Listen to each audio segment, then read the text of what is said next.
Hello everyone, I am Ifra, hope you are doing well. तो start करते हैं आज का टॉपिक। आज हम पढ़ने वाले हैं ट्रांसफर का जो प्रोसेस होता है आईटीसी का, वो कैसे होता है, ये सारी चीजें इसमें देखने वाले हैं। इससे प्रीवियस सेशन में मैं आपको पढ़ा चुकी हूँ कि कैसे जो है आईटीसी को क्लेम किया जाता है। आईटीसी क्या होता है, अगर आईटीसी जो है ट्रांसफर हो रही होती है तो उसका क्या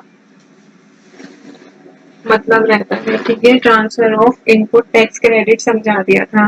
अभी देखेंगे हम प्रोसीजर पूरा एक एक करके, सारे पॉइंट देखेंगे क्या प्रोसेस होता है, या फिर कौन कौन से जो हमारे जो फॉर्म होता है जीएसटी वाला, कौन सा फॉर्म वो फिल किया जाता है। ये तो मैंने आपको जब ट्रांसफर वाली बात बता रही थी तब भी बताया था कि ट्रांसफर जब हम करते हैं आईटीसी को कौन सा फॉर्म फिल करते हैं, जीएसटी TRAN /1 स्लैश नहीं -1, ठीक है, जीएसटी TRAN 1।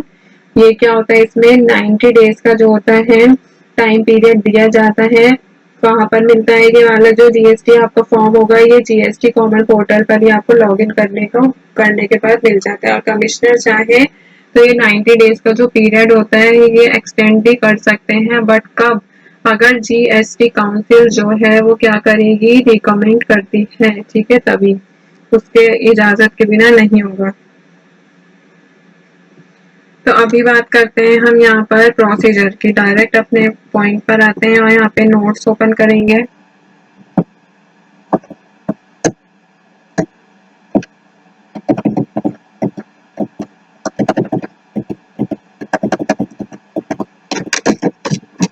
यहाँ पे लिखेंगे प्रोसीजर ऑफ, या फिर किसके लिए पढ़ रहे हैं, फॉर ट्रांसफर, कि ट्रांसफर का जो है प्रोसीजर क्या रहता है। ठीक है, तो आगे लिखते हैं यहाँ पर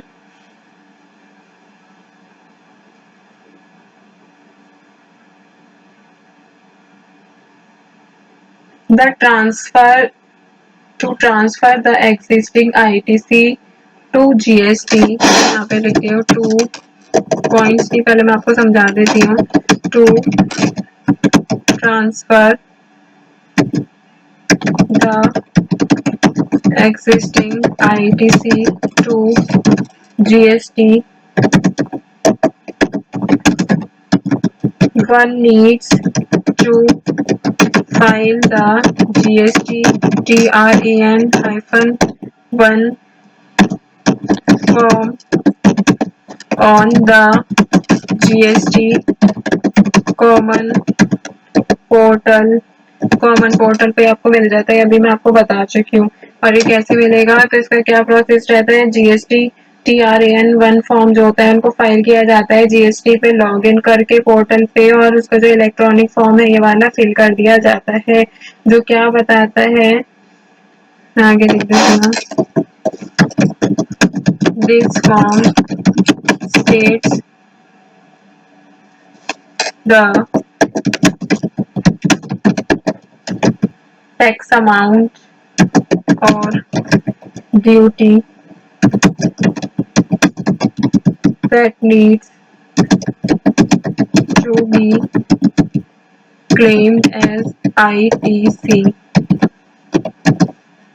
ठीक है, इसमें क्या कहा गया है कि ये जो फॉर्म होता है क्या बताता है, क्या इन्फॉर्मेशन देता है, टैक्स अमाउंट का इन्फॉर्मेशन देता है, कितना टैक्स है, कितना टैक्स ड्यूटी है, मतलब कितना हमें पे करना है, ये सारी चीजें, और कितनी क्लेम करने की जरूरत है आईटीसी इनपुट टैक्स क्रेडिट को। अब बात करते हैं मेन वाली, जिसके लिए हमने वाला टॉपिक स्टार्ट किया है, प्रोसीजर की। तो यहाँ पर लिखते हैं the GST TRAN-1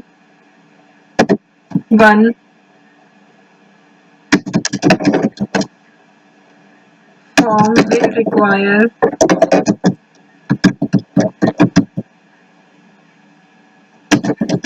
the following details.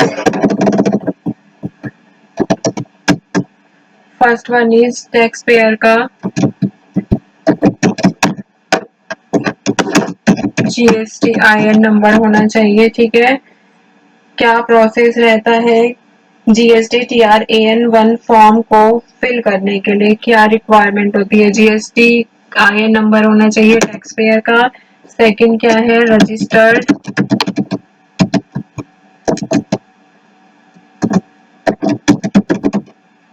Person legal name, registered person का लीगल नेम होना चाहिए, मतलब जो पैन कार्ड पे बिजनेस का नेम होता है वही। नेम ऑफ ट्रेड, अगर कोई बिजनेस का नेम है तो वो होना चाहिए, ट्रेड का नेम अगर है तो, ठीक है। और क्या होता है? Declaration that confirm the tax return under the, एक डिक्लेरेशन होनी चाहिए।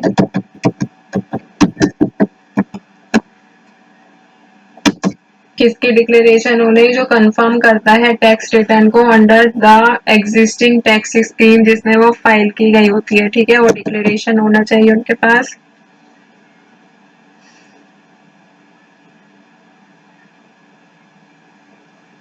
फिर आगे कहा गया है ITC amount will be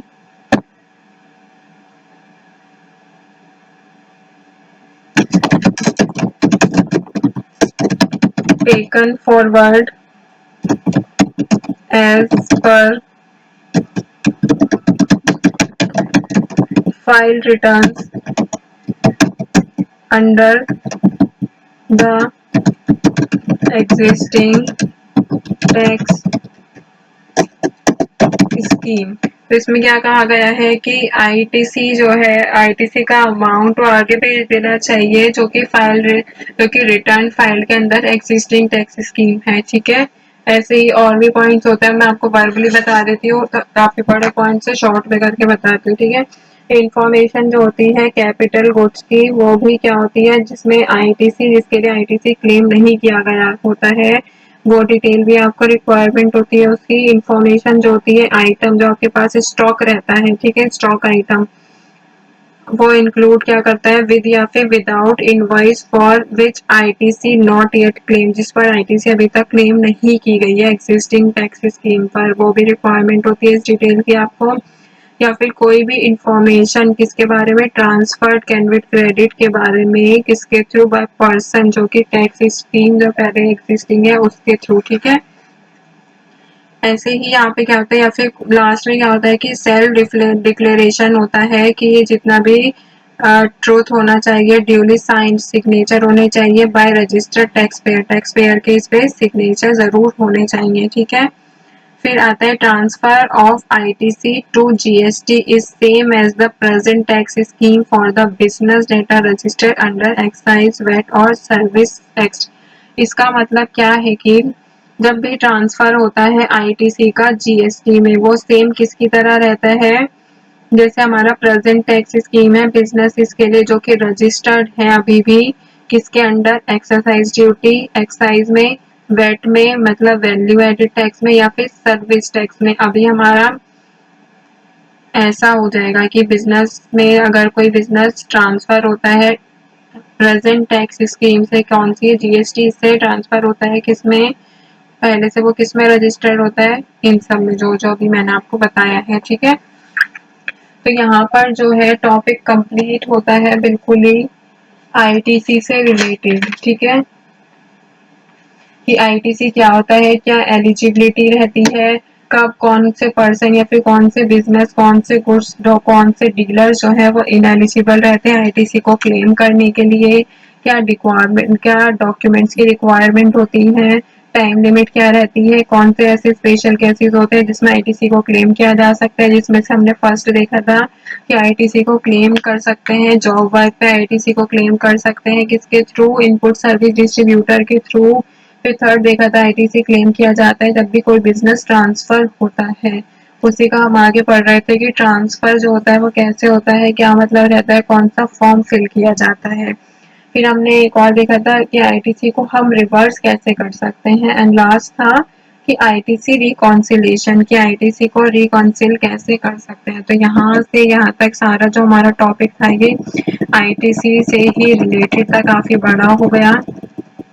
but ये इम्पोर्टेंट होता है, आईटीसी क्लेम करना काफ़ी फ़ायदेमंद भी रहता है, इसीलिए काफ़ी डिटेल में मैंने आपको एक्सप्लेन किया है। ठीक है, यहाँ से स्टार्ट किया था हमने आईटीसी क्या है एग्जाम्पल के साथ। तो टॉपिक को यहाँ पे एंड करते हैं। आई होप आपको सारी चीज़ें क्लियर हो गई होंगी। अब नेक्स्ट सेशन में क्या पढ़ेंगे, पेमेंट क्या रहता है टैक्स का, जीएसटी पेमेंट, कैश लेजर, सारा ये चीज़ें पढ़ेंगे। ठीक है, तो जितनी जल्दी हो सकेगा हम थ्योरी से कंप्लीट करके प्रैक्टिकल पर आएंगे। प्रैक्टिकल जीएसटी में करके देखेंगे क्या कैसे वाउचर क्रिएट करते हैं, कैसे लेजर क्रिएट करते हैं जीएसटी के साथ। तो टॉपिक को यहाँ पे एंड करते हैं, मिलते हैं नेक्स्ट सेशन में। Stay tuned and thank you.